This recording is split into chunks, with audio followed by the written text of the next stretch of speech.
Boa tarde a todos que nos assistem.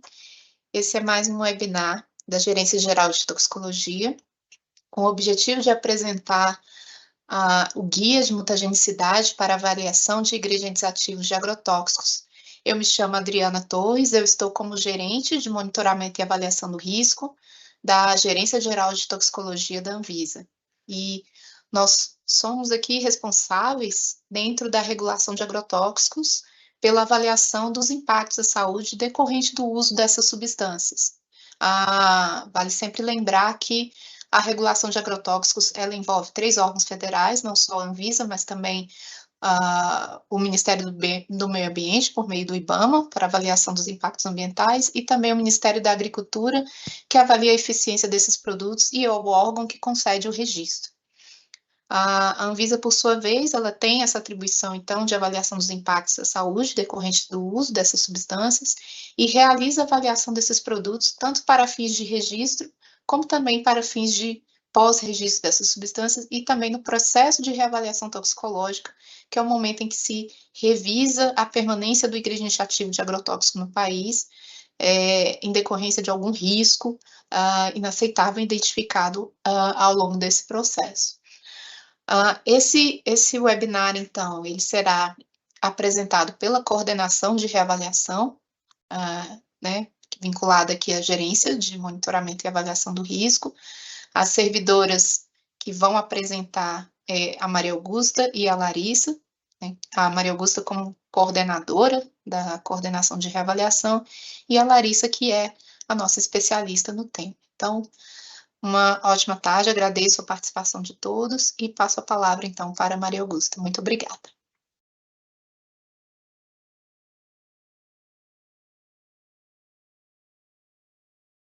Boa tarde a todos. Muito obrigada pela presença em mais um dos nossos webinars. Obrigada pela apresentação, Adriana. Como a Adriana já adiantou, meu nome é Maria Augusta Rodrigues. Eu estou como coordenadora da Coordenação de Reavaliação de Agrotóxicos. Eu sou servidora da Anvisa desde 2016 e recentemente ingressei na equipe da reavaliação. E esse é o segundo de uma série de 4 webinars que nós estamos realizando para apresentar os guias de avaliação toxicológica que foram publicados recentemente. O objetivo do webinar é não apenas apresentar os guias, mas também incentivar as consultas públicas, né? Os guias foram um trabalho, assim, brilhante da equipe, que foi feito, assim, com muito esforço e bastante cuidado, para que a gente publique um trabalho que dê transparência às nossas avaliações e que também seja conduzido com as melhores práticas, tanto regulatórias quanto científicas. Mas ainda assim, a gente sabe que sempre pode melhorar.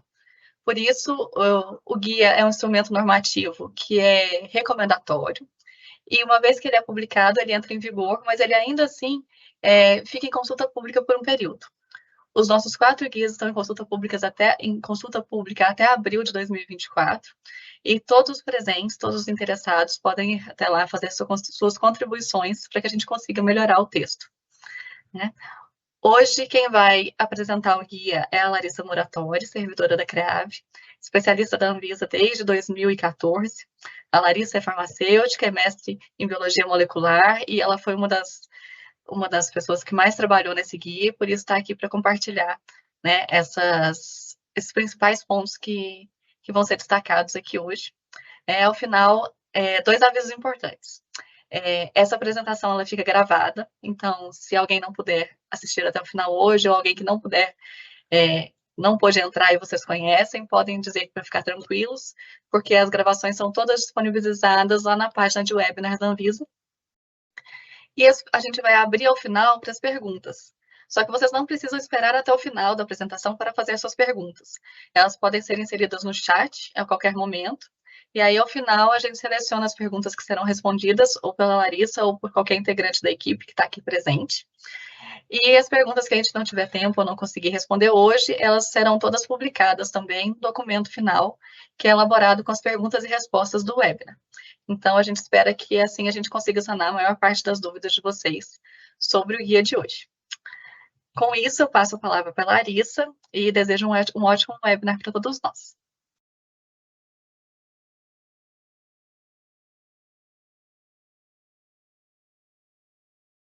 Oi, gente, boa tarde. Eu não estou com acesso aqui para controlar, para passar o slide. Consegui. Então, como a Maria Augusta adiantou, hoje a gente vai discutir a primeira versão do Guia para Avaliação do Potencial Mutagênico de Agrotóxicos, e as contribuições elas estão abertas até o dia 15 de abril do ano que vem. Primeiramente, com relação ao escopo, que é o item 1 do nosso guia, o objetivo, então, do guia é dar transparência ao setor regulado quanto aos princípios fundamentais na avaliação toxicológica, né, do potencial mutagênico, de ingredientes ativos, produtos técnicos e produtos formulados, detalhando os principais estudos in vitro e in vivo que são incluídos na análise desse desfecho toxicológico, e também detalhar como é feita a análise baseada no peso da evidência, que segue critérios que também são adotados por agências reguladoras internacionais.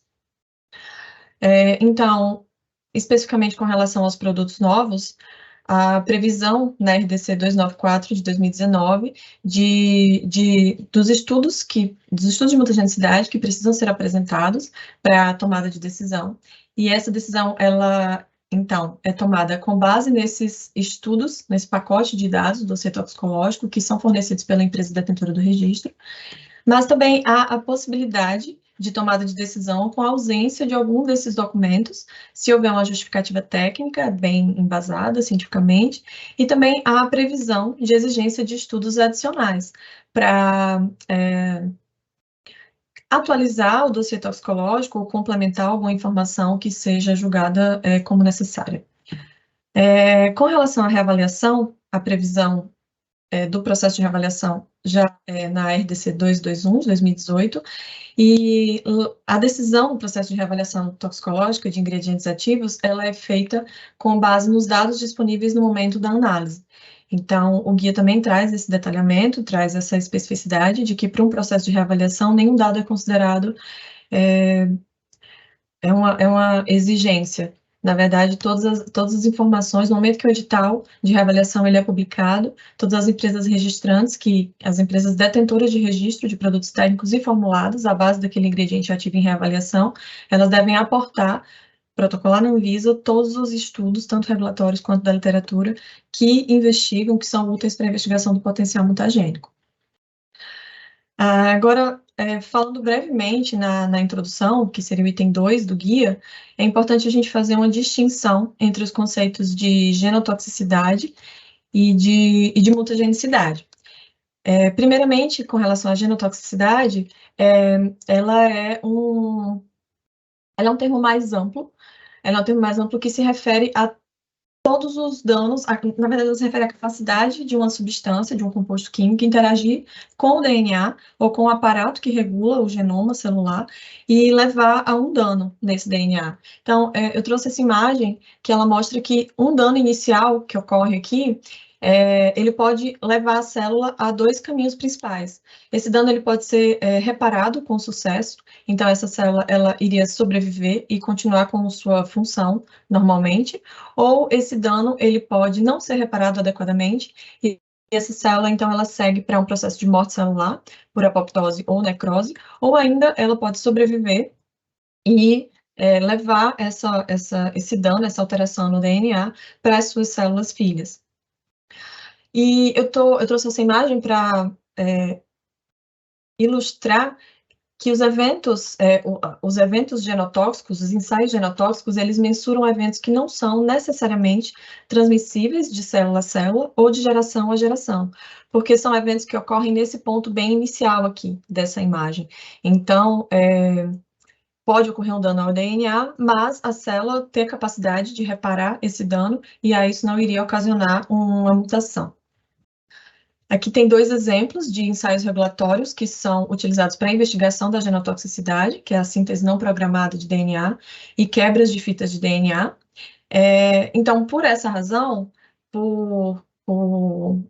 eles não necessariamente verificarem a mutação em si, esse tipo de ensaio, esses tipos de ensaios, eles são utilizados na análise do peso da evidência somente como dados suplementares. Então, eles são importantes para a investigação adicional, para a complementação das informações dos estudos mutagênicos, mas individualmente eles não vão levar à classificação em função da mutagenicidade. Com relação à mutagenicidade em si, ela é um termo que está incluído nesse termo mais abrangente da genotoxicidade, mas ela se refere a uma alteração permanente e hereditária no material genético da célula. Então, ela inclui tanto mutações gênicas quanto aberrações cromossômicas, que podem ser relativas a um dano estrutural no DNA, que o termo correto seria clastogenicidade, ou então a uma alteração numérica, que o termo seria anagenicidade. Então, o item 7 do guia, ele detalha, ele traz a lista dos principais estudos regulatórios que são utilizados pela Anvisa, que são importantes para a investigação do potencial mutagênico. E, então, essa categoria de estudos é a categoria que recebe um maior peso na análise da evidência, em comparação, por exemplo, aos estudos de genotoxicidade que eu falei anteriormente. A segunda distinção importante é com relação à linhagem acometida por essa mutação. Então, o processo de mutação ele pode ocorrer tanto em células germinativas, que são os espermatozoides ou os óvulos, e uma mutação nessa linhagem, ela vai ser transmitida às gerações posteriores. E as principais consequências desse tipo de mutação são infertilidade, perda gestacional, doenças hereditárias. Por outro lado, mutações em células somáticas, elas vão acometer todos os demais tipos celulares. E as consequências da mutação nesse tipo celular vai ser principalmente a carcinogenicidade, mas também outras doenças neurodegenerativas, doenças cardiovasculares, e é importante fazer a distinção entre essas linhagens, porque isso vai impactar tanto na interpretação dos estudos, como eu vou falar mais adiante, mas também no processo de classificação toxicológica com relação ao perigo. Então, por isso que eu achei importante trazer esses 2 primeiros slides de introdução aqui. Agora, com relação à base legal, que é o item 3, a Lei 7.802, de 89, ela prevê a proibição do registro de agrotóxicos, seus componentes e afins, que apresentem evidências suficientes de mutagenicidade. Posteriormente, o decreto que a regula, o decreto 4.074, de 2002, que foi alterado pelo decreto 10.833 de 2021, ele também traz essa proibição e informa e detalha que essa proibição ela se aplica aos casos em que não seja possível determinar um limiar de dose que permita proceder com as demais etapas de avaliação do risco à saúde. Especificamente com relação à legislação da Anvisa, que trata desse tema, que é a RDC 294, de 2019, ela, então, traz no artigo 27 a resposta, eu coloquei aqui no início de cada slide, agora a gente está abordando as definições, quando que um composto poderia ser considerado mutagênico.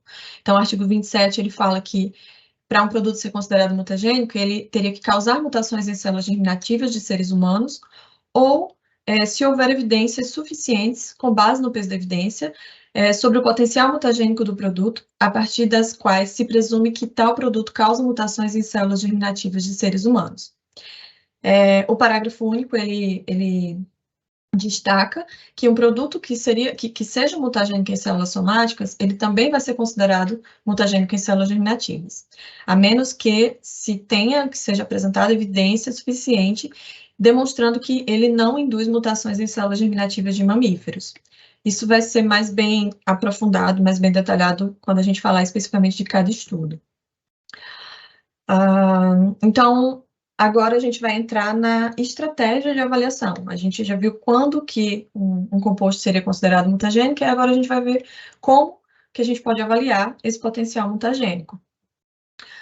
Então, essa imagem, ela detalha os desfechos mutagênicos aqui, e desse outro lado tem todos os estudos, os principais estudos regulatórios que estão previstos no guia, com o detalhamento de qual seria a diretriz regulatória, a OECD, e também o item correspondente do guia, para que possa ser consultado um maior detalhamento e aprofundamento de como conduzir, de como avaliar esses estudos. Aqui é importante destacar que esses desfechos de mutação e de danos cromossômicos, eles são avaliados de forma independente. Então, um estudo somente de dano cromossômico, ele não vai substituir a apresentação de um estudo de mutação gênica, porque são eventos mutagênicos avaliados de forma independente, diferentes. Essa imagem, ela também mostra que a gente parte, é uma estratégia faseada, a gente parte de estudos in vitro, que avaliam esses dois desfechos, e quando esses estudos in vitro, eles apresentam resultado positivo ou equívoco, se parte para um aprofundamento dessa investigação em vivo, sempre avaliando o mesmo desfecho. Se foi positivo para a mutação gênica in vitro, então tem-se que avaliar a mutação gênica in vivo para se concluir com relação a esse desfecho toxicológico.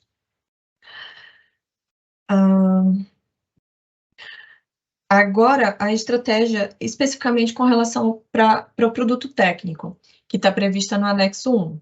Então, a RDC 294, ela prevê como que é feita essa estratégia, os estudos que precisam ser apresentados para o registro de um produto técnico.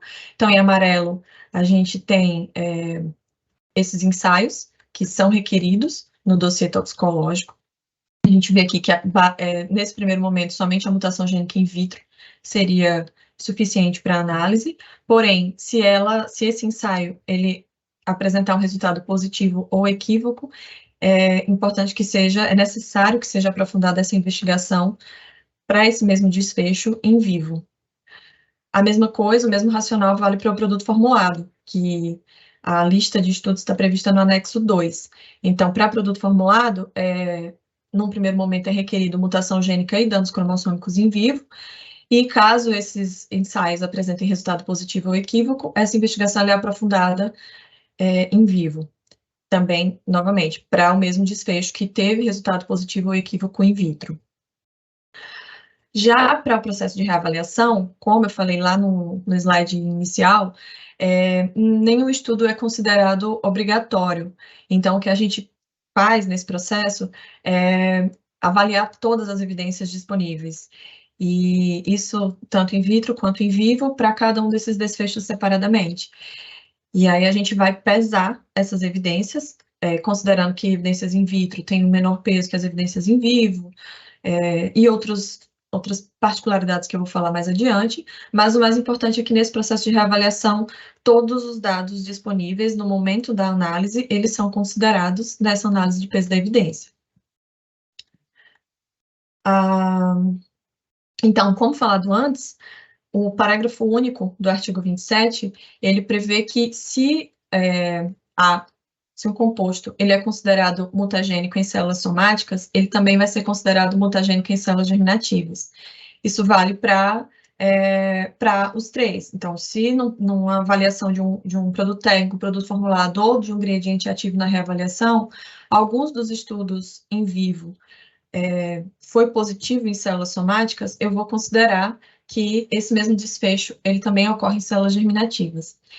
E aí, nesse ponto, é possível que se aprofunde essa investigação para descartar esse resultado positivo em células germinativas, que já acontece automaticamente. Então, a possibilidade seria apresentar estudos para o mesmo desfecho em células germinativas, então seria a investigação da mutação gênica ou de danos cromossômicos em células germinativas, para mostrar, corroborar o dado em células somáticas ou descartar, ou mostrar que não, na verdade, aquela mutação ela só ocorre em células somáticas, mas não em células germinativas. Ou ainda seria possível apresentar evidências, dados toxicocinéticos, que mostrem, que sejam evidências de que o composto ele não alcança as células germinativas. E aí, nesse caso, o produto ele seria considerado mutagênico somente em células somáticas. Agora, detalhando um pouco mais como é feita essa abordagem de peso da evidência que eu citei lá no início.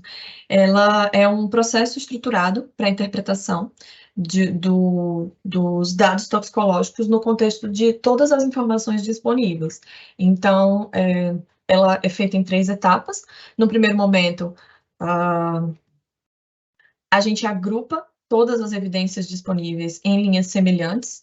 Então, nesse primeiro momento, a gente identifica, filtra e organiza as evidências, e a gente usa alguns critérios, né, os critérios de relevância e confiabilidade, para decidir se essa evidência ela vai ou não ser incluída nesse agrupamento. Então, isso pode ser tanto estudos da literatura, estudos regulatórios, estudos in vitro, in vivo, estudos que avaliam os diferentes desfechos mutagênicos.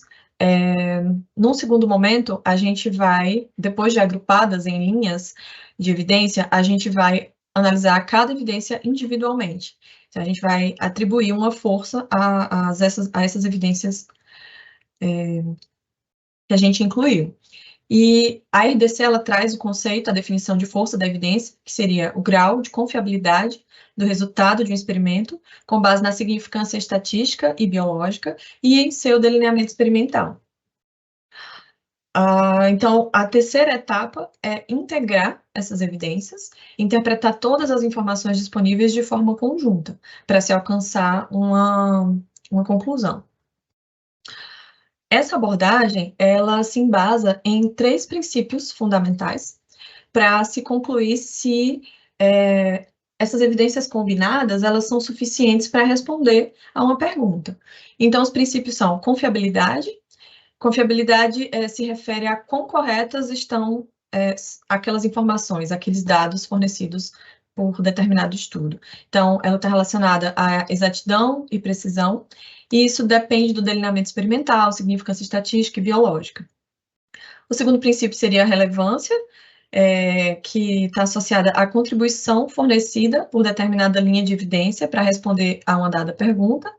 E, por último, a consistência, que seria a compatibilidade entre contribuições de diferentes linhas de evidência para responder a uma dada pergunta. Então, nessa abordagem, a gente inclui, como eu já falei, estudos regulatórios e da literatura científica. E as linhas de evidência seriam essas. A gente vai avaliar cada uma delas de acordo com esses critérios aqui. Cada um desses estudos, eles são avaliados de acordo com a força, que seria a magnitude da resposta, e a especificidade, a temporalidade, que seria a questão de que a exposição ela deve ser anterior ao efeito observado, a consistência, que se refere à reprodutibilidade, a relação exposição-efeito, a plausibilidade biológica, a coerência entre as diferentes linhas de evidência. Eu não posso ter não faz sentido se eu tiver um resultado positivo numa linha, negativo na outra, eu tenho que ter um racional para estabelecer aquilo, e por isso a gente tem que pesar esses estudos, saber se, por exemplo, o estudo in vitro ou in vivo, ele não apresenta grandes falhas metodológicas, e por isso ele deve receber um menor peso. Então, isso é avaliado na coerência, se as diferentes linhas, elas estão contando a mesma história, elas estão falando, indicando para o mesmo caminho. A seleção dos eventos-chave e dos parâmetros que são avaliados nos estudos, quando o modo de ação, o mecanismo de ação, ele é bem definido, é bem investigado. Então, agora eu vou falar um pouco de cada um deles. Só um destaque aqui com relação às subpopulações mais suscetíveis, que eu não vou aprofundar tanto, mas é um dado importante, principalmente quando o composto ele chega na etapa de determinação de limiar. Então, é importante a gente incluir nessa discussão informações referentes às subpopulações mais suscetíveis, para determinação de fatores de incerteza e outras questões que vão ser melhor abordadas mais adiante. Então, primeiramente, com relação aos resultados in vitro e in vivo, eles são exatamente aqueles estudos que eu falei nos slides anteriores com relação à estratégia faseada de avaliação do potencial mutagênico. Esses estudos, eles são avaliados individualmente e a gente conclui, ao final da análise de cada um deles, se eles são positivos ou negativos. Porém, é possível que esses estudos eles sejam, por exemplo, considerados equívocos. Nesse caso, eles são igualmente possíveis de serem positivos ou negativos, então a gente não tem como chegar a uma conclusão a partir daqueles dados. Isso está bem detalhado em cada um dos itens que abordam os estudos no guia, mas basicamente o que a gente vê em cada um deles são esses parâmetros aqui, para definir a confiabilidade, para definir se esse estudo, a informação que ele está passando para a gente é realmente confiável, e ele pode ser incluído na análise e receber um peso elevado nessa análise.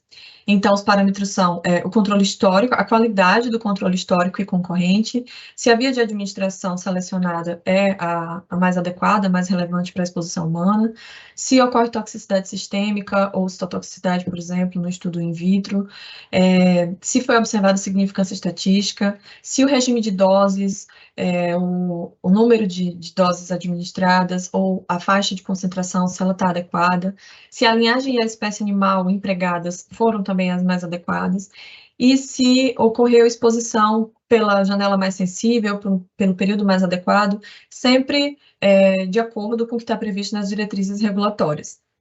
E para os estudos da literatura, o que a gente avalia é se minimamente eles seguem o mesmo racional, as mesmas exigências, os mesmos critérios que estão previstos nas diretrizes regulatórias para estudos com protocolos equivalentes. Com relação aos estudos em humanos, eu incluí aqui mais para ilustrar como uma linha de evidência possível, porém, as doenças hereditárias em humanos, em sua maioria, elas têm origem desconhecida e elas apresentam uma distribuição variável na população. Então, é improvável a obtenção de evidências robustas a partir de estudos epidemiológicos. É improvável que a gente alcance, para o desfecho de mutagenicidade, nesse caso, que a gente alcance conclusões com base nessa linha de evidência, que sejam robustas o suficiente para enquadramento na categoria 1A, por exemplo, que é a categoria que utiliza evidências epidemiológicas. Com relação aos dados toxicocinéticos, esse tipo de dado, ele é importante em algumas situações, por exemplo. É importante que eles sejam incluídos para demonstrar que a evidência, para demonstrar que o composto ele alcançou o sítio-alvo, por exemplo. Então, se eu tenho um ensaio de micronúcleo, um ensaio de micronúcleo em eritrócitos da medula óssea, e esse ensaio ele foi negativo. Então, é importante que no relatório eu tenha a informação, no relatório de estudo eu tenho informação de que, de fato, a substância teste ela alcançou a medula óssea.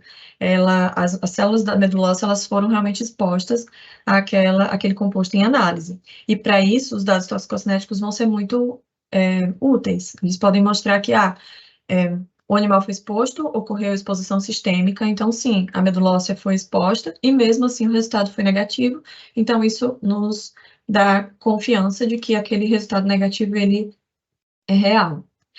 Além disso, esses dados, eles também são úteis nas discussões, por exemplo, de resultados de mutagenicidade conflitantes por estudos conduzidos com diferentes vias de administração. A via de administração mais aceita é a via oral, por ser a via mais relevante de exposição humana, mas a gente também inclui na nossa análise estudos conduzidos por outras vias, e essa discussão toxicocinética, ela vai ser relevante para que a gente possa pesar, a gente possa discutir relevância para humanos, se aquele dado conduzido, por exemplo, pela via intraperitoneal, ele pode ser aceito, ele pode ser incluído na análise e nos dar alguma resposta. Com relação aos dados mecanísticos, então a gente pode ter dado de modo de ação, que significa, que consistem, né, numa sequência de eventos-chave e processos que se iniciam com a interação entre o agente e a célula, seguida por alterações funcionais e anatômicas, resultando na resposta biológica, ou ainda por dados de mecanismo de ação, que implica um maior detalhamento e descrição desses eventos, muitas vezes no nível molecular. É possível que a gente tenha ainda, para determinados compostos, dados de via de efeito adverso, que é o AOP. Então, o AOP ele consiste numa sequência de eventos causalmente relacionados em diferentes níveis de organização biológica após a exposição a uma substância e que leva a um efeito adverso. Aqui tem uma imagem de um AOP que eu retirei do site, AOP Wiki, e ele mostra como que ocorre, como que é construída essa via. Ela não é uma abordagem que é específica para determinada substância, então ela divide a via entre o evento molecular iniciador, ou seja, aqui no nível molecular, se determinada substância é capaz de ativar esse evento molecular, ela pode ser capaz de desencadear toda essa sequência de eventos-chave e culminar no efeito adverso observável. Então, nesse caso, para exemplificar, seria a ligação de um composto à tubulina, que vai desencadear toda essa sequência de eventos e vai culminar na aneuploidia, que seria o efeito adverso observável. São dados muito relevantes para serem incluídos nas nossas discussões, a gente tem utilizado bastante, porque eles são úteis para nortear a nossa decisão regulatória. Além disso, eles também são capazes de mostrar claramente aonde há lacunas de dados para a construção dessa história, desse racional que a gente está querendo investigar, que seria o mecanismo. Além disso, com base nessas lacunas, é possível observar e propor ensaios, quais novos estudos, quais ensaios mais específicos poderiam ser conduzidos, poderiam ser apresentados para suprir essas lacunas e fechar melhor essa história. Além disso, esses dados também facilitam extrapolações e, futuramente, é possível que também seja feita a complementação ou a substituição, desde que o AOP seja muito bem caracterizado, muito bem quantificado, então é possível que futuramente seja feita também a substituição de desfechos apicais. Então, essa imagem, ela resume como que a gente aborda a avaliação do peso da evidência para o desfecho de mutagenicidade. Então, no primeiro, como eu falei lá no início, os desfechos mutagênicos, ensaios que avaliam desfechos mutagênicos, eles recebem um maior peso em comparação àqueles que avaliam somente desfechos genotóxicos. Além disso, estudos em vivo recebem um maior peso que estudos in vitro, tanto que a abordagem faseada, ela segue esse caminho do in vitro para o in vivo. Estudos conduzidos pela via oral, eles recebem também um maior peso, por serem a via mais relevante de exposição humana. Porém, estudos conduzidos com demais vias, por exemplo, aqui eu trouxe essa ressalva, pela via intraperitoneal, por exemplo. Se a gente tem um resultado positivo pela via intraperitoneal, a gente não exclui automaticamente esse resultado, esse estudo da nossa base de dados, porque esse estudo, ele pode indicar que o composto ele tem uma propriedade mutagênica intrínseca, e que se os estudos pela via oral deram resultado negativo, esse resultado negativo, ele pode ser decorrente, por exemplo, de parâmetros toxicocinéticos. Então, é possível que a absorção, metabolização, distribuição, enfim, naquela espécie específica, ela seja diferente. E por isso, o resultado pela via oral, ele foi negativo.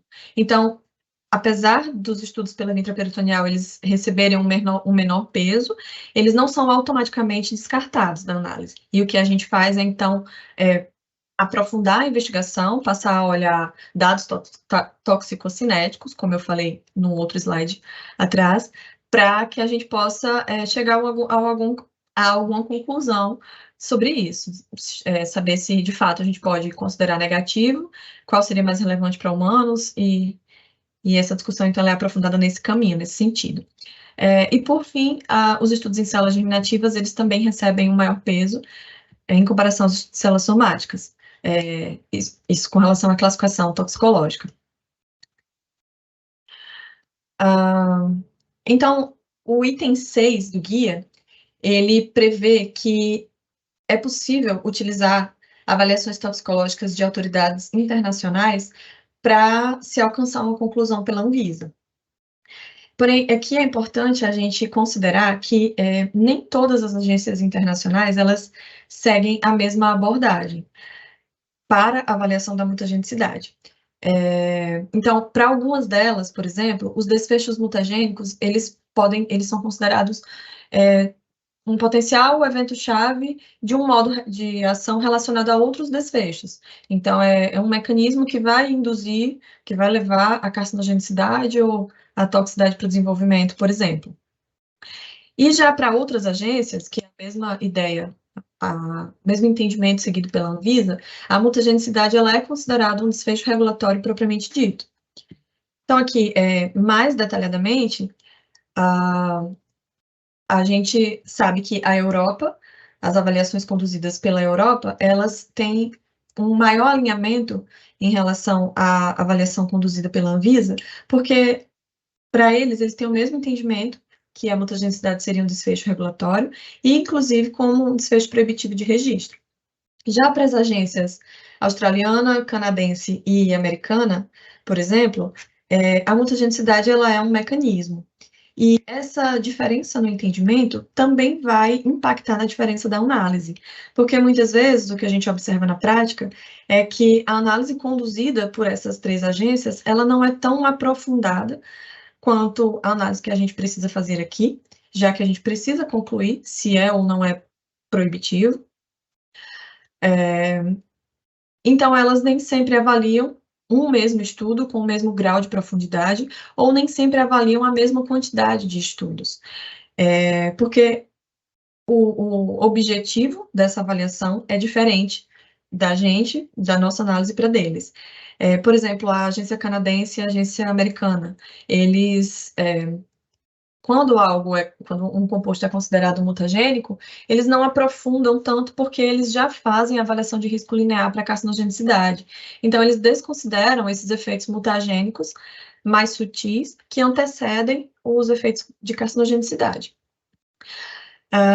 Então, o que a gente faz nesses casos, né, na prática? A gente inicialmente compara as conclusões de todas as agências internacionais que estejam disponíveis e a gente avalia esses 3 pontos. Primeiro, a adequabilidade das conclusões à legislação brasileira, se há suficiente harmonia entre as discussões internacionais e se há concordância com a avaliação do peso da evidência realizada no Brasil.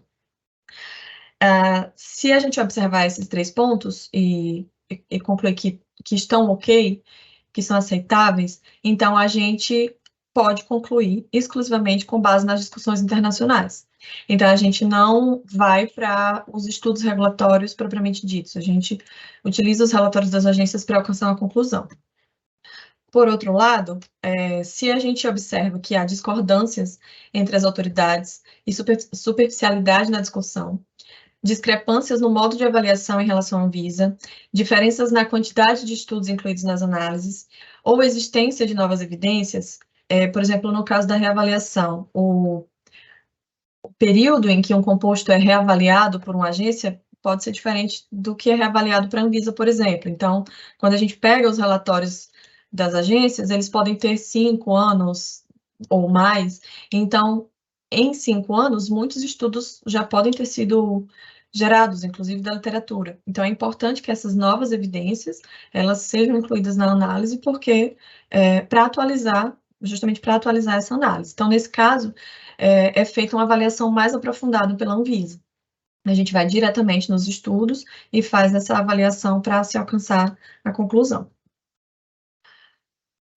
Então, finalizada a etapa de avaliação toxicológica, a gente parte para a etapa de classificação. E essa etapa está prevista no anexo 4 da RDC 294. Essa primeira categoria, que seria a categoria 1A, ela trata dos produtos que são conhecidos por induzir mutações em células germinativas de seres humanos, e é uma classificação alcançada com evidência positiva a partir de estudos epidemiológicos com seres humanos. Como eu falei, um enquadramento que praticamente não acontece para avaliação de mutagenicidade, pela especificidade do desfecho e de como isso se manifesta na população, em humanos, isso mesmo. O enquadramento na categoria 1B é feito para produtos que presumidamente induzem mutações em células germinativas de seres humanos, Esse texto aqui, esses itens A, B, C, D, são exatamente os itens que estão dispostos na RDC. Então, eu não vou ler, mas é basicamente o que foi falado anteriormente na avaliação, na estratégia faseada.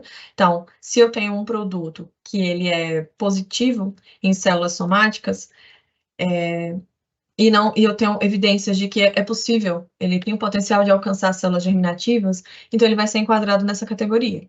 Ou então, se eu tenho resultados positivos diretamente em células germinativas, ele também vai ser enquadrado nessa categoria. Ou então, se eu tenho... não, esse eu já falei. São resultados positivos de estudos de mutagenicidade na ausência de estudos de mutagenicidade em vivo em células germinativas.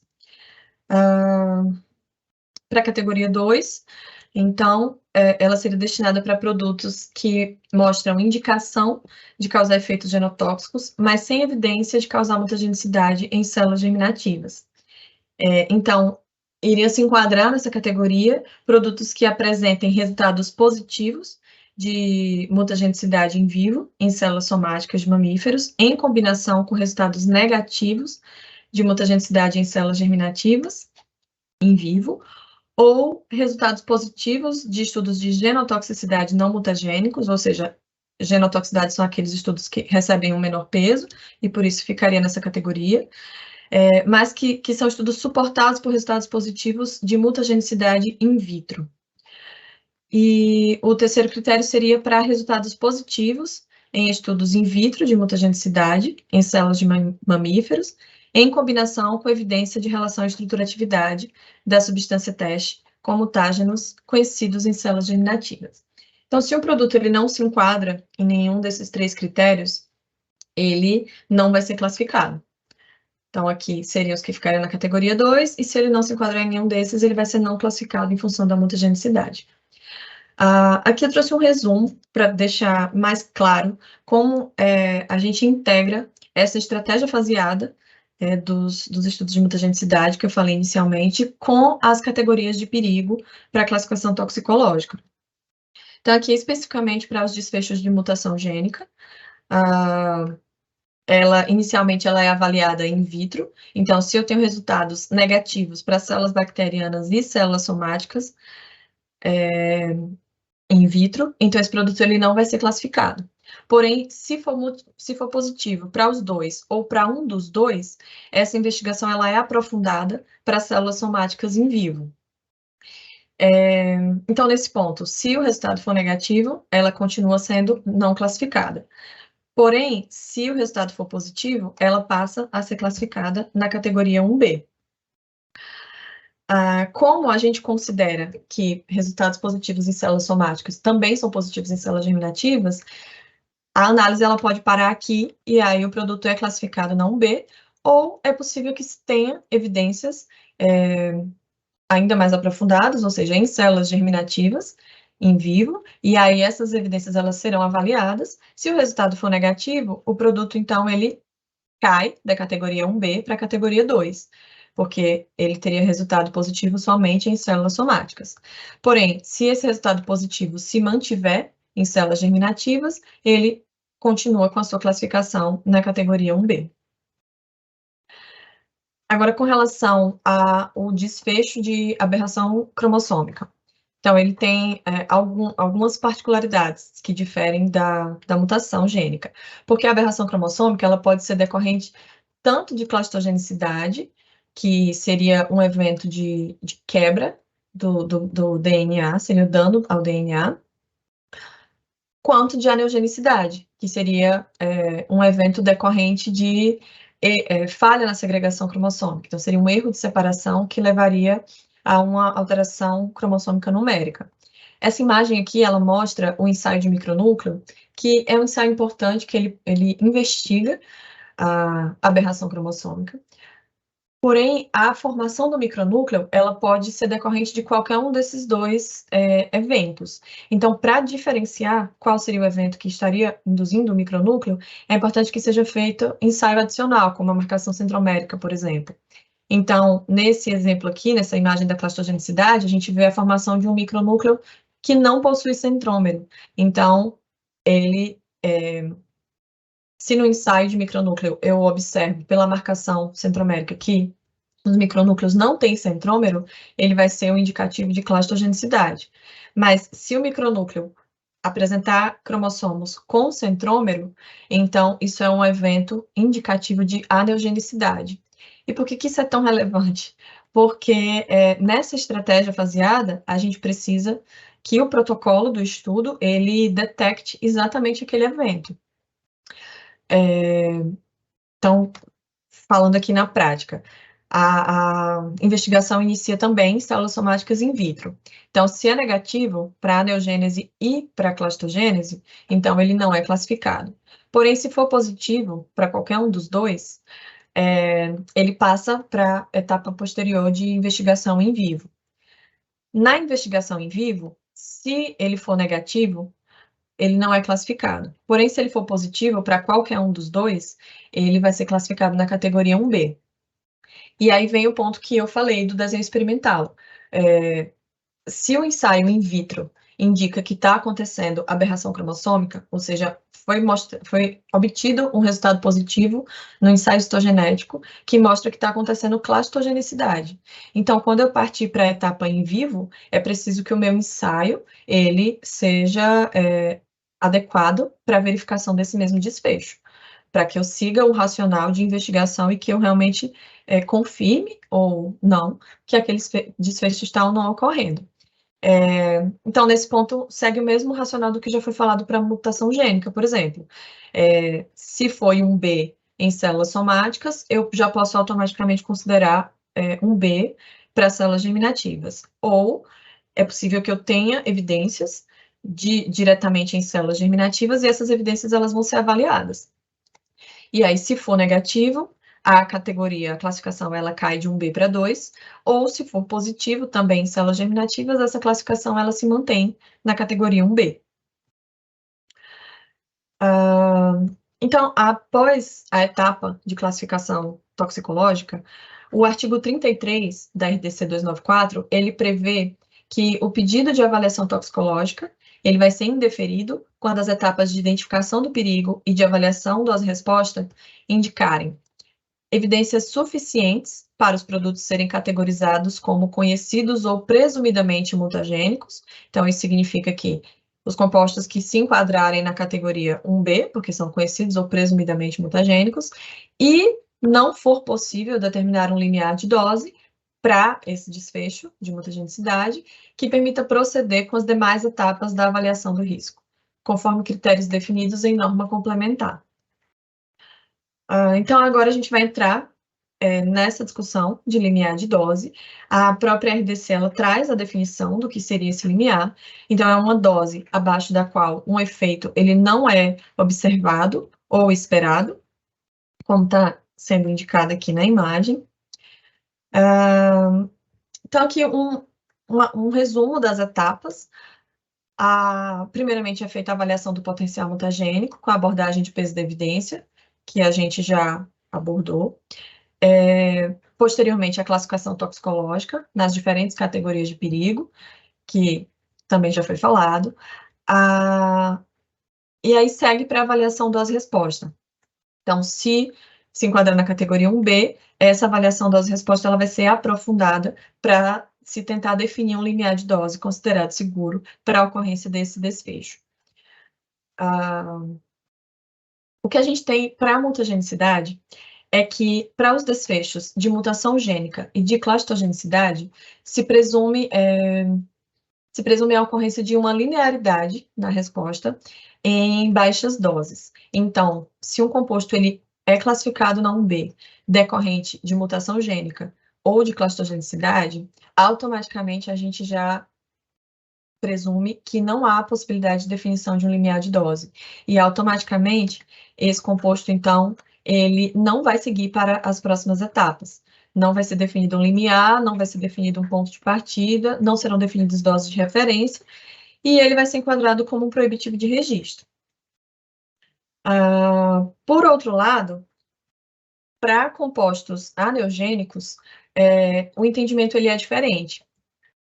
Por quê? Porque as substâncias aneogênicas, elas interferem em diversos alvos celulares. Elas podem se ligar à tubulina, elas podem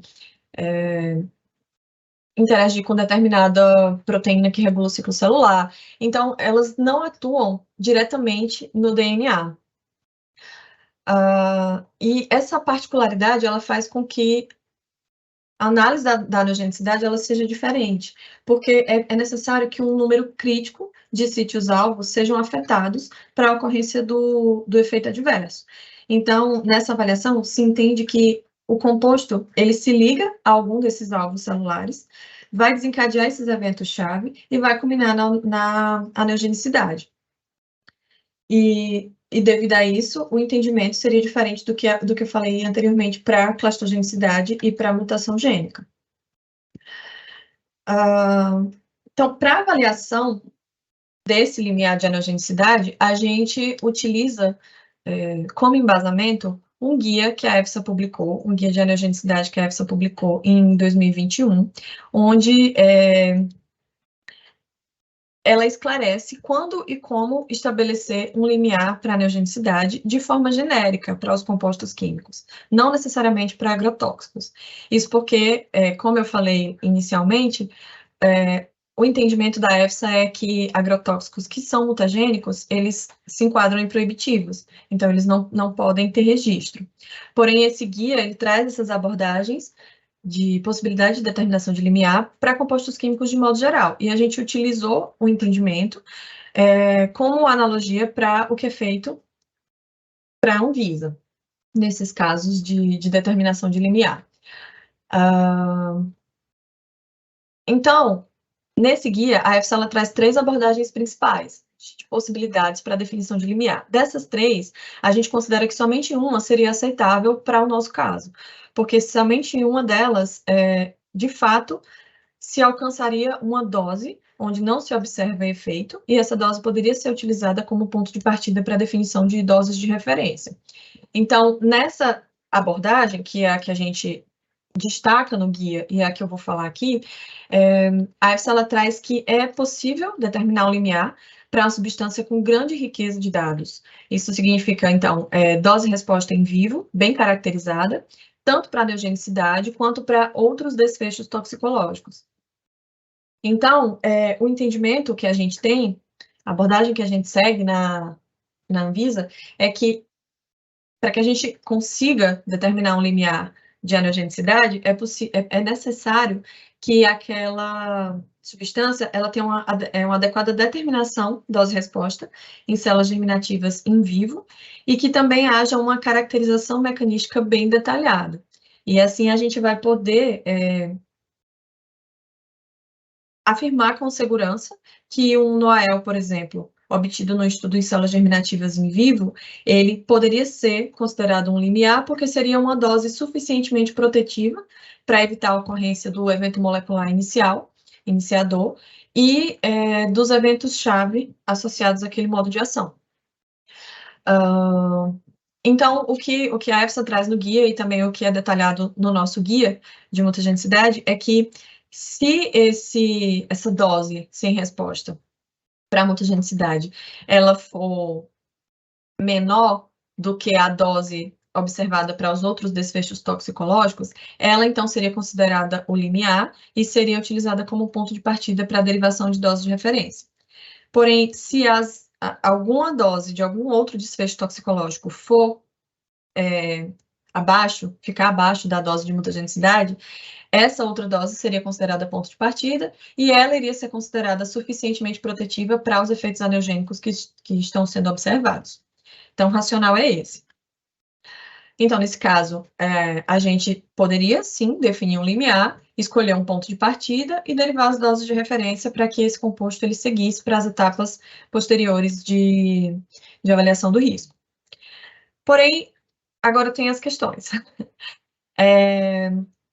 Aqui entra a discussão do que é feito, de como é o entendimento, de como se aplica esse entendimento de limiar para a aneogenicidade nos casos em que a gente tem lacunas de dados. Se não houver um atendimento desses critérios aqui, a gente não tem dados bem caracterizados em células germinativas, a gente não tem uma boa caracterização mecanística que nos permita afirmar com segurança. Então, uma das discussões seria possível, então, fazer a extrapolação de Loael para Noael, se eu não tiver um dado em célula germinativa que uma dose que seja considerada o meu Noael, eu poderia, então, usar o Loael para fazer isso? E o entendimento que está disposto no guia, e é o nosso entendimento hoje, é que não seria possível, porque quando a gente observa que o gráfico de dose e resposta, se a gente utiliza somente um LOAEL, a gente não atende à definição de limiar que está prevista na própria RDC. Então, a gente não sabe em qual nível de dose essa resposta ela não ocorreu. A neogenicidade ela não ocorreu, então a gente não vai ter clareza para definir esse limiar de dose. E várias incertezas, elas estão associadas, vários fatores, eles aumentam as incertezas dessa extrapolação. Um desses fatores, então, seria que há publicações que indicam que valores superiores a 10 vezes para essa extrapolação que precisam ser utilizados. Então, dados dose e resposta recentes mostram que os fatores de incerteza eles podem variar de 2 a 20. Então, não necessariamente a gente aplicando o fator de 10, a gente teria segurança para afirmar que aquele seria um limiar seguro. Além disso, há a ocorrência de linearização quando há subpopulações mais suscetíveis, e isso é um fato muito relevante para o caso da neogenicidade, porque mulheres em idade fértil, principalmente mulheres em idade mais avançada, também com polimorfismos, elas constituem grupos de maior sensibilidade à neogenicidade, e isso é um fator de preocupação, de elevada preocupação. Além disso, ocorre também linearização em baixas doses para uma população. Ainda não há um padrão de interpretação desses dados mutagênicos para que se possa utilizar a abordagem de benchmark dose. Os valores padrão de variabilidade interespécie e variabilidade humana, que são aplicados para outros desfechos, eles podem não ser apropriados para a mutagenicidade em vivo. Além disso, para a extrapolação de um curto tratamento para uma exposição de duração mais longa, é necessário que fatores de incerteza adicionais de 5 a 10 a 15 possam ser adicionados. E, por fim, a própria divisão celular na ovogênese, na ovogênese humana, ela apresenta particularidades que fazem com que os ovócitos humanos eles sejam mais suscetíveis à indução de aneugenicidade em comparação tanto aos espermatozoides quanto às células somáticas humanas e de roedores. Então, não se tem dados experimentais que possam, com segurança, afirmar que possam com segurança afirmar que eles podem ser utilizados e que isso poderia proteger essa subpopulação mais sensível devido a isso. E no próprio guia da EFSA, ela traz as preocupações relacionadas à neogenicidade, porque é um fator que é uma grande causa de infertilidade e de aborto espontâneo em humanos. Além disso, as doenças hereditárias humanas, que são decorrentes de aneugenicidade, elas não são bem caracterizadas, bem investigadas, porque a maioria dos conceptos aneuploides, eles sofrem aborto espontâneo. Então, por todos esses fatores em conjunto, ainda há muito que ser discutido e ainda há muito que ser aprofundado nessa investigação, para que a gente possa definir como fazer essa extrapolação, quais seriam os fatores de segurança que deveriam ser empregados para essa avaliação. Então, é algo que ainda não é trivial, que precisa de aprofundamento, e é um ponto que tem gerado muita discussão e que a gente precisa, sim, receber contribuições nesse sentido e tentar ver qual seria o melhor direcionamento para esse caso. Por fim, a RDC 296, de 2019, o anexo 2, ela traz sobre a classificação e rotulagem, então finalizadas todas as outras etapas de classificação com base na 294, então a 296 ela traz a classificação nas categorias de perigo e quais seriam os pictogramas, palavra de advertência e as frases de perigo correspondentes para cada uma dessas categorias. Eu trouxe isso só para fechar todo o embasamento legal, tudo que está previsto com relação à avaliação da mutagenicidade. Então, para concluir, no item 8, a gente tem as considerações finais, e nessas considerações é previsto a possibilidade de entrega de outros estudos. Então, além dos estudos que estão dispostos, que estão detalhados no guia, é possível que outros considerados relevantes para a investigação do potencial mutagênico também possam ser apresentados.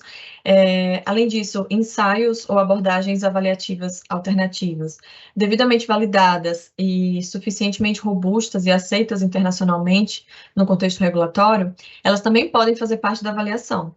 E esses ensaios, eles vão seguir o mesmo racional de análise que já foi falado aqui e que é empregado para os estudos regulatórios previstos no guia. Então, eles vão ser avaliados quanto às limitações, aceitabilidade, resultados, seguindo os mesmos fundamentos científicos já falados aqui. Então, aqui só para fechar tudo que foi falado ao longo da apresentação, que é o que o guia traz, de forma faseada, né? No primeiro momento, a avaliação do potencial mutagênico, seguindo a abordagem do peso da evidência, a identificação de qual seria o tipo de mutação que estaria ocorrendo, mutação gênica, aberração cromossômica de que tipo, então, toda essa investigação para que se possa classificar nas categorias de perigo.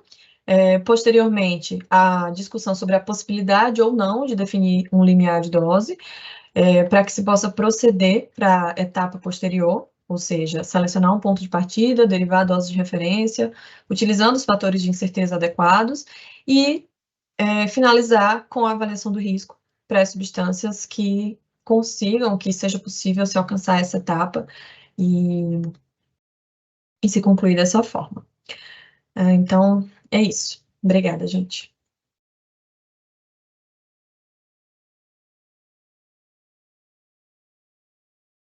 Larissa, muito obrigada pela apresentação, foi excelente. Nós temos algumas perguntas aqui aguardando para ser respondidas. Para responder as perguntas, a gente vai contar também com o auxílio da Juliana, da equipe da CREAV. Vou dar um tempinho para você tomar água e aí vou começar com os questionamentos, tá bem?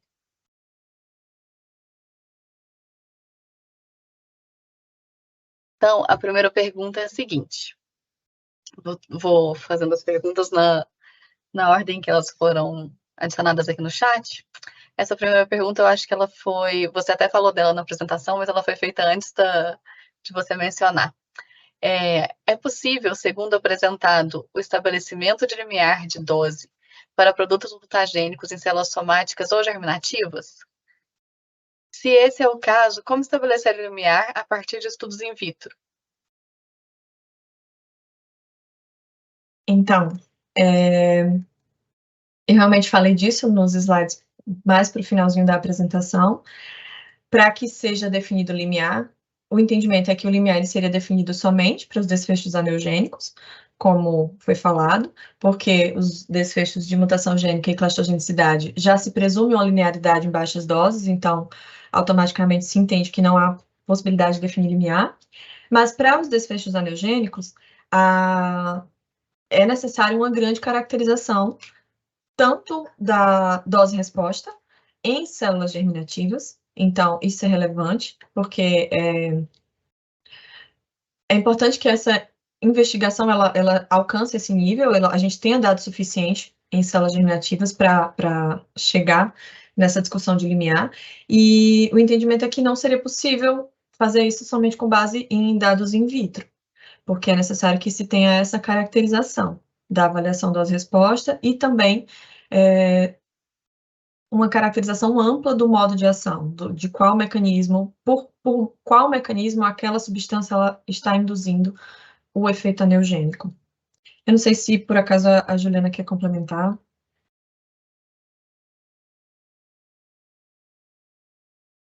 Ou você tem alguma outra pergunta nesse sentido? Obrigada, Larissa. Acho que a Juliana vai fazer uma complementação. Olá, boa tarde para todo mundo.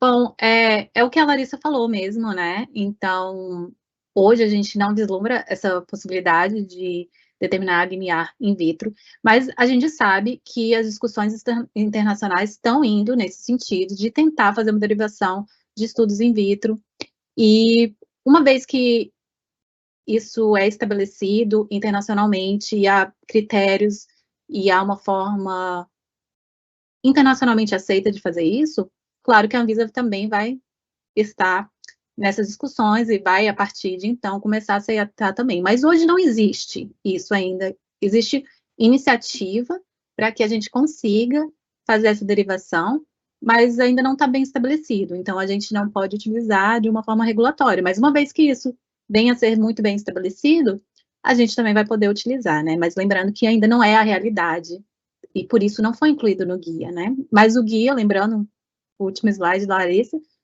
o guia traz essa possibilidade de novas abordagens, desde que elas estejam bem estabelecidas internacionalmente. Então, o guia não impede que isso seja, que a gente passe a adotar essas metodologias no futuro. Mas hoje em dia ainda não é possível. Obrigada, Juliana. A segunda pergunta também traz esse questionamento em relação a como são conduzidos os critérios em outras agências. É a seguinte: uma vez que o ingrediente ativo possui avaliação por agências europeias, a avaliação dos estudos de genotox e multa, nesse caso, não seriam necessários? Uma vez que os critérios de agências europeias equivalem aos critérios da Anvisa? Não é só isso que a gente avalia. A gente parte do pressuposto de que a nossa avaliação para mutagenicidade seria mais equivalente à da Europa, porque o entendimento de ser um desfecho proibitivo é alinhado com a Europa. Porém, não é somente isso que a gente avalia também, por exemplo, a temporalidade. Se a avaliação feita pela Europa é uma avaliação muito antiga e que há novas evidências que precisam ser incluídas, ou se há alguma atualização no próprio entendimento científico, na forma como isso é visto hoje no campo da ciência, a gente sempre tem que fazer a avaliação com base no que é mais atual. Mas, por isso que eu falei em um dos slides, que são 3 pontos que a gente avalia, 3 pontos principais que a gente avalia. Se há adequabilidade à legislação, e outros 2, e um deles é com relação a essa presença, essa existência de novas evidências que precisam ser incluídas. Então, a gente sempre olha esses outros fatores, e não somente se a Europa seguiu esse caminho, então, por a gente ter o mesmo entendimento, a gente já vai considerar. Não é tão automático assim. Existem outros fatores que precisam ser considerados. Obrigada, Larissa. Agora, a pergunta seguinte é uma pergunta sobre o teste de micronúcleo. Essa acho que a Juliana também pode nos ajudar com a resposta. A pergunta é a seguinte: muitos testes de micronúcleo são realizados em células de linhagens tumorais humanas. Esses estudos in vitro em células tumorais podem ser considerados? Você sabe responder, Ju? Sim, eu posso responder essa. Posso responder? Não sei, não aparece para mim, não sei se tá aí em mim, mas... Pode falar, Ju, você já está... Pode. Então, os estudos, eles são os estudos que a gente aceita, todos os estudos de micronúcleo, eles são estudos que são padronizados pelas diretrizes OECD. E a diretriz OECD, claro, ela é validada, e tem as células que a gente pode utilizar. E tem linfoma, né? Então, realmente, tem células que são linhagens estabelecidas de células tumorais. E não tem nenhum problema utilizado, elas são utilizadas exatamente pelos benefícios que a gente tem em estabelecer linhagens tumorais, né? Para fazer esse tipo de teste, porque a gente precisa de uma padronização, a gente precisa garantir que esses resultados vão ser sempre reproduzíveis. E as células tumorais são de uma forma geral, boas para isso. Então, são testes validados e não tem nenhum problema que eles sejam feitos conforme as diretrizes internacionais. Na verdade, elas precisam ser feitos conforme as diretrizes internacionais, então não tem nenhum problema que eles sejam feitos em algumas das linhagens preconizadas são células tumorais mesmo. Eu já vou aproveitar, então, esse gancho, meninas, para já fazer uma outra pergunta que eu acho que vai mais ou menos em relação a essa linha das diretrizes que a gente segue para o atendimento dos estudos a serem conduzidos. Né? Vou pular algumas perguntas, depois eu volto, tá? Pessoal, não esqueci de nenhuma. A pergunta é a seguinte: os estudos que são levados em consideração são de exposições agudas e crônicas? Ele não, a pessoa que perguntou não especificou os estudos, mas eu imagino que esteja perguntando acerca de que tipo de estudos são aceitos, né, na nossa avaliação, durante a nossa avaliação. Para avaliação da mutagenicidade, são os estudos com os protocolos, os estudos eles estão detalhados no item 7 do guia, são os estudos com os protocolos previstos na OECD. Então, dependendo do desfecho, são estudos basicamente agudos. E tem os protocolos bem definidos lá, para a investigação dos desfechos específicos, de mutação gênica ou então de aberração cromossômica, de danos cromossômicos. Eu não sei se foi essa a pergunta, não sei se ficou claro. Eu entendi que a pergunta seria nessa linha também, que a resposta para a pergunta, né, que a gente atende os testes conforme os protocolos da OECD e os testes que estão referenciados no guia especialmente, mas caso a gente não tenha respondido, a pessoa pode acrescentar algum comentário que a gente tenta e se for um estudo da literatura, por exemplo, que não segue um protocolo da diretriz OECD, o que a gente avalia é se o período de exposição, sendo in vitro ou in vivo, se a janela de exposição ela é coerente com o que está tentando se investigar, com a resposta que está tentando se obter naquele protocolo de estudo. Então, a gente parte desse ponto, de avaliar essa janela de exposição e avaliar outros parâmetros de um estudo da literatura que seja equivalente ao que está previsto na diretriz regulatória da OECD. Obrigada pela complementação, Larissa. E a próxima pergunta, ela é sobre uma relação entre o que a gente avalia para agrotóxico e normalmente é aplicado para outras avaliações da agência. A pergunta é a seguinte: a Anvisa pretende aceitar ou já aceita alguma abordagem para desfechos positivos de mutagênese sem limiar, castogênico, por exemplo? E aí, por exemplo, considerando o conceito de acceptable intake, aí, que a gente comumente usa para medicamentos, né, utilizado em outros setores regulatórios, seria possível uma extrapolação linear da dose tumorigênica de 50% para uma dose segura? Acho que você mencionou sobre a utilização de outras agências dessa extrapolação linear, né, Larissa? A gente consegue complementar a resposta em relação a isso.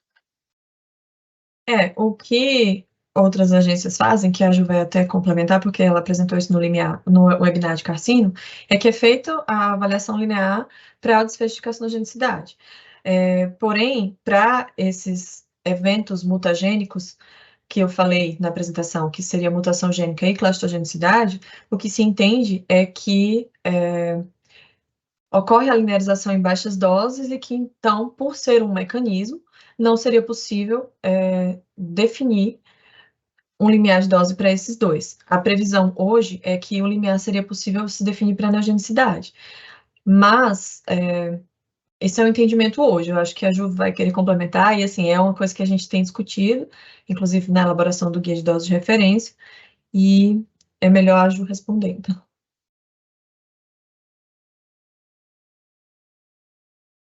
Assim, eu acho a resposta simples não é possível, né? A nossa legislação, ela exige a determinação de um limiar. Então, assim, o que é feito quando você extrapola, quando você considera que há uma linearidade, obviamente você não está encontrando o limiar, nem observado, nem esperado. Então, não. Essa não é a abordagem que está prevista na RDC. Então, a gente não aceita. especificamente para agrotóxicos, né? Como a Maria Augusta falou, em outras situações dentro da vida é diferente, mas para agrotóxicos a lei não permite, precisa encontrar um limiar. Isso é importante pontuar, né, Ju, que às vezes parece que a abordagem poderia ser tomada por o mesmo racional, mas a gente tem que entender que a gente tem uma legislação diferente também, né, que regula o agrotóxico, que regula medicamentos, que regula produtos para a saúde, que a gente também tem que atender às especificidades de cada tipo de produto que está sendo avaliado. A próxima pergunta é sobre metabólitos. Como a agência trata o caso de metabólitos determinados mutagênicos em células somáticas? Você consegue ajudar-nos com essa também, Juliana?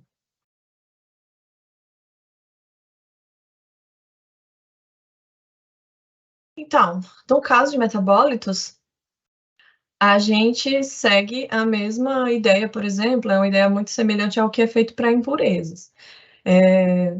Sendo que para impurezas é possível ainda definir o limite de impurezas, né? E para metabólitos, eu não vejo como isso seria possível. Então, no caso de metabólitos, o que a gente vê, o que a gente necessita ainda mais é uma boa caracterização dos dados de toxicocinética para ver como está sendo a formação, qual o nível, o grau de formação desses metabólitos.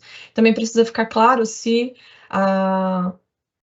o desfecho ele decorre especificamente do metabólito ou do composto parental. Então, assim, nesse caso, a discussão ela vai aprofundar muito mais nas relações de toxicocinética, para que a gente consiga alcançar uma conclusão, saber quanto do metabólito atinge o sítio-alvo, se é possível ou não definir um limiar para isso, e aí eu acho que a discussão vai se direcionar nesse sentido, e para isso vai ser muito relevante ter dados robustos de toxicocinética, para que se chegue a uma boa conclusão, se defina isso com segurança. Uma pergunta adicional que veio, que eu talvez já devesse ter feito junto com essa, Larissa, foi justamente isso. Como a agência trata no caso de impurezas mutagênicas em células somáticas? E acho que você já trouxe, né, que elas estão, a impureza e os metabólitos estão relacionadas, mas para impurezas existem limites, né, especificados em que a gente pode definir como limite, né, na própria atualização, na conclusão do parecer, a gente pode colocar lá que se define os limites de tal e tal valor para essas impurezas que são consideradas mutagênicas. Então, a gente conclui dessa forma. Você tem alguma complementação nessa pergunta, Juliana? Não, acho que a Lari respondeu já. Então, eu vou passar para a próxima, que é a seguinte. A mesma explicação da possibilidade de estabelecer um limiar para a neogenicidade não poderia ser atribuída para substâncias mutagênicas que não interagem diretamente com o DNA e interagem por via indireta, como mutagenicidade por aumento de estresse oxidativo, inibição enzimática, proteasoma, etc.?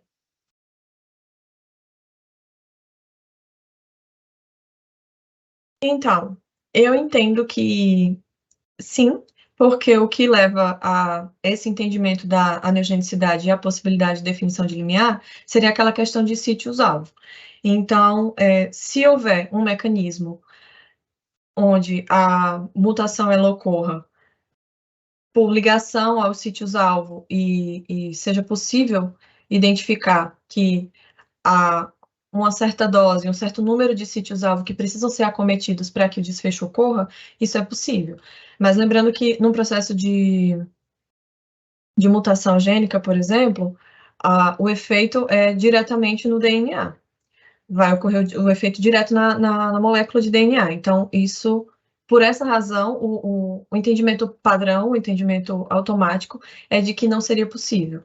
Mas eu não sei se é possível que a gente tenha algum efeito, alguma base de dados, algum modo de ação onde isso seja possível de ser comprovado, de a gente observar por meio da via de efeito adverso, da via do modo de ação, de que sim, que a substância ela interage num outro sítio e que esses sítios, um número X de sítios precisa ser acometido para desencadeamento do desfecho. O que você acha, Ju? O que tem alguma particularidade em relação a isso? Porque o entendimento padrão do guia é esse. O entendimento do guia, como eu falei anteriormente, acho que para outra pergunta também, né? O entendimento do guia, ele é quais são as práticas regulatórias internacionais atualmente? Atualmente, não é aceito que mutação indireta poderia ser definido limiar. É possível? É possível, exatamente por tudo que a Clarice falou, é possível que aquele mecanismo, que para aquele mecanismo existe um limiar, mas hoje essa não é a prática adotada. E, então, assim, nada impede que isso seja investigado e que isso e que aí seja estabelecido um limiar especificamente para isso. Mas hoje não tem critério, hoje não tem como ser feito. Então, a gente está nesse momento, eu acho que, de transição. Como que a gente vai usar esses resultados? Porque isso é resultado in vitro, né? Então, como a gente vai utilizar esses resultados para derivar um limiar? E essa discussão, ela está aberta e a gente ainda não tem um posicionamento internacional sobre isso. E, por enquanto, não é adotado no guia. Por isso que o guia vem com uma estratégia geral, que é a estratégia harmonizada internacionalmente. Mas, mais uma vez, se tiver toda a caracterização, é claro, a gente poderia, sim, determinar um limiar, mas a gente não vislumbra que isso aconteça num futuro muito próximo. E, sem contar que isso quer dizer que as empresas não podem mandar esses estudos?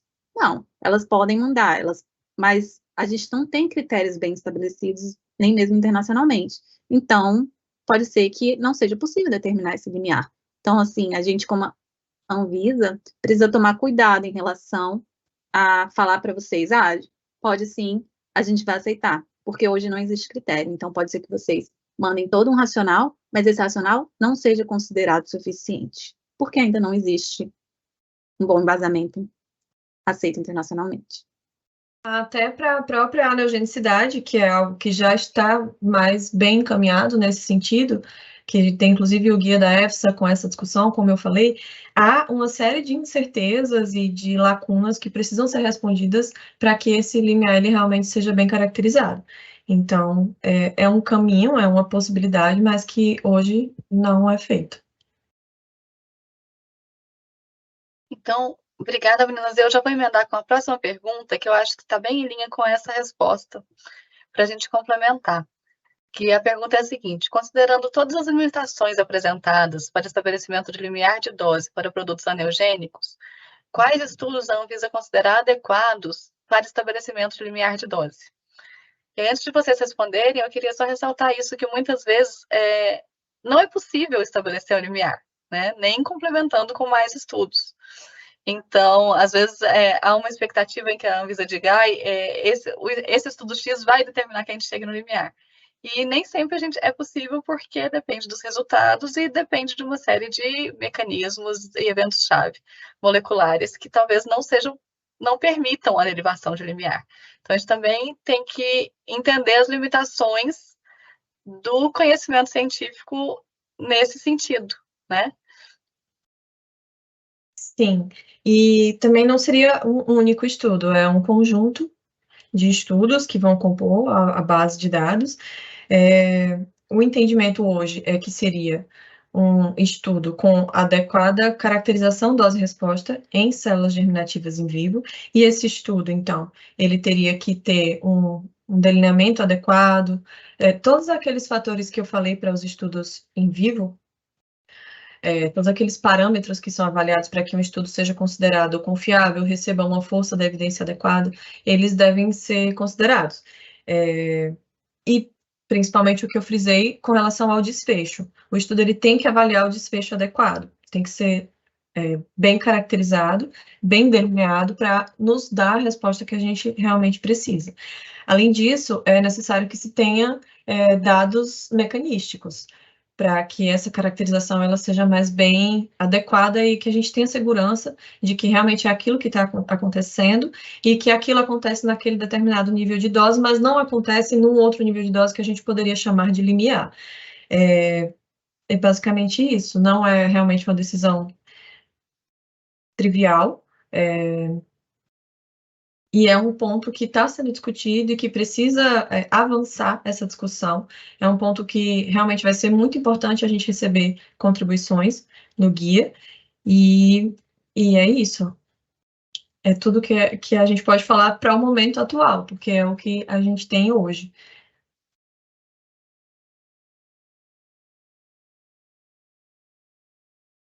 Obrigada, Larissa. Você quer complementar, Juliana? Não, acho que falou tudo. Então, eu vou indo para o nosso final, vou responder vamos fazer as 2 últimas perguntas antes do nosso encerramento, por causa do jantar já da hora. Já aproveitando para agradecer a presença que nós tivemos, chegamos perto dos 100 participantes e tem mais de 70 ainda resistindo bravamente até o final. Agradecer a todos esses que estão aqui. A pergunta é a seguinte: durante a análise de peso de evidência, os estudos realizados e de acordo com os princípios BPL, têm um peso diferenciado frente aos estudos não BPL?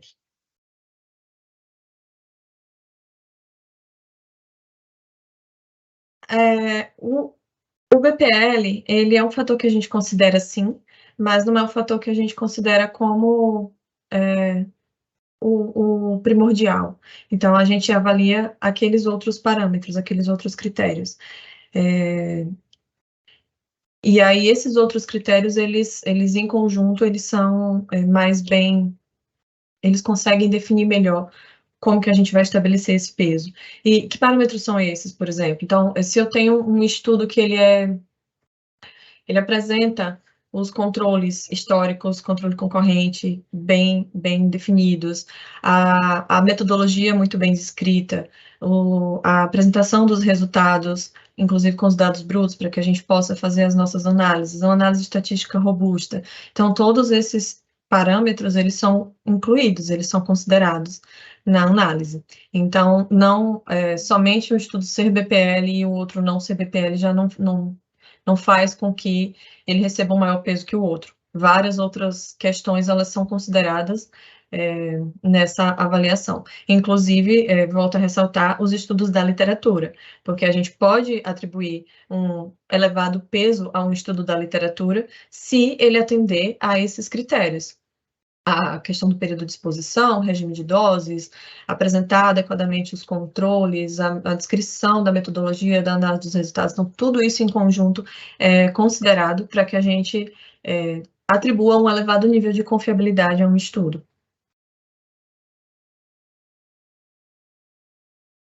Obrigada, Larissa. Lembrando que o estudo CVPL não é um requisito, né, para um estudo durante a reavaliação. E a última pergunta é: como a agência aborda a possibilidade de compostos que possam ser mutagênicos exclusivos para células germinativas? Isso é uma particularidade que tem no guia. Eu não estou lembrando exatamente o ponto que tem no guia, ele tem um detalhe lá que ele fala sobre isso. Eu não sei, você lembra, Ju? O guia ele traz isso, essa particularidade, mas eu não lembro. Se ele é exclusivamente mutagênico para célula germinativa? Mas isso também não seria, assim, na nossa abordagem, não, é melhor você responder, porque eu ainda não consegui construir um racional. Bom, a proibição do ingrediente de um produto mutagênico, ela é exatamente se o produto for mutagênico para a célula germinativa, né? Então, é aí que a gente precisa determinar limiar. É essa questão que a gente está preocupada em resolver, né? Porque se, por exemplo, ele é mutagênico para célula somática, a gente tem lá os nossos estudos crônicos de carcinogenicidade que vão permitir a gente avaliar se aquela mutagenicidade é realmente relevante, por exemplo, para a formação tumoral. Então, se ele é mutagênico, mesmo que exclusivamente para a célula germinativa, essa é a grande questão. Esse produto, ele precisa ter um limiar para poder ser aprovado. Inclusive, nós temos uma decisão tomada com relação a isso, que foi, por exemplo, em relação ao carbendazim. O carbendazim está publicado, quem tiver interesse de ver a análise de avaliação de mutagenicidade e de carcinogenicidade para o carbendazim, os pareceres estão disponíveis na internet. E, no caso do carbendazim, foi concluído que ele não que ele é mutagênico para a célula somática, mas que existe um limiar para a célula somática. Então, com relação à célula somática, não teria nenhum problema. Inclusive, encontramos um limiar que pode ser considerado aceitável. O problema foi realmente a caracterização da mutagenicidade em células germinativas, que, se você não encontra um limiar, se não é possível determinar um limiar, realmente não tem como seguir para avaliação do produto, fazer avaliação de risco e tudo mais. Então, acho que assim, a resposta à pergunta é exatamente isso que a gente está investigando, e é exatamente para isso que a gente realmente precisa de uma resposta sobre existência ou não desse limiar, sobre possibilidade de determinar ou não esse limiar. Ju, eu não sei se eu entendi direito a pergunta, talvez eu tenha entendido errado. Eu entendi que a pergunta era justamente no sentido inverso. Se a substância ela for mutagênica exclusivamente em células germinativas. Então, se a gente segue aquela abordagem de estratégia faseada, essa substância ela vai ser negativa em células somáticas e aí ela não vai ser classificada. Mas aí, em que ponto entra a análise em células germinativas para mostrar, já que ela seria exclusivamente mutagênica em células germinativas? E aí, o que eu entendo é que, assim, outros desfechos, se ela é mutagênica em células germinativas, ela vai ocasionar outros desfechos toxicológicos, e isso pode aparecer, por exemplo, nos estudos de toxicidade reprodutiva, toxicidade para desenvolvimento, no caso, mais especificamente, ou então apresentar infertilidade, perda gestacional, essas outras consequências que podem ser indicativo de que pode estar acontecendo a mutagenicidade em células germinativas, e essa mutagenicidade não ter sido detectada na estratégia de análise feita, já que se der negativo em células somáticas, para lá. Eu acho que a pergunta foi assim, não sei se eu entendi direito. Entendi, eu não entendi a pergunta desse jeito, mas caso essa seja a pergunta, as estratégias de teste, elas foram elaboradas dessa forma, e é a mesma estratégia de teste utilizada internacionalmente por todas as agências usam a mesma estratégia de teste. Até o dia que eu procurei, né? Eu acho que a gente teve essa discussão, eu e a Larissa, há poucos meses atrás. Não existe ainda nenhum composto que é considerado mutagênico para a célula germinativa que não seja mutagênico para a célula somática. Não quer dizer que nunca vai existir, quer dizer que a gente não detectou ainda, né? Mas as estratégias de testes, elas foram pensadas exatamente por essa situação, né? Porque seria mais raro a gente conseguir detectar uma substância como sendo mutagênica para a célula germinativa do que mutagênica para a célula somática. Então, a estratégia de teste realmente não permite fazer essa avaliação, né? Mas o que a gente tem de conhecimento até hoje é que isso não é comum de acontecer, né? A gente não tem exemplos práticos de substâncias que são mutagênicas exclusivamente para células germinativas e não são para células somáticas. Mesmo porque os estudos in vitro, quando a gente pensa se houvesse essa diferença, é uma diferença principalmente toxicinética, porque os estudos in vitro estariam detectando isso, né? Provavelmente estariam. Eles são mais grosseiros, então, assim, não importaria tanto que você está fazendo com uma célula somática, eles poderiam dar um resultado positivo mesmo assim, mas aí quando você vai em vivo, não é a mesma situação. Então, acho que seria isso, né, Lari?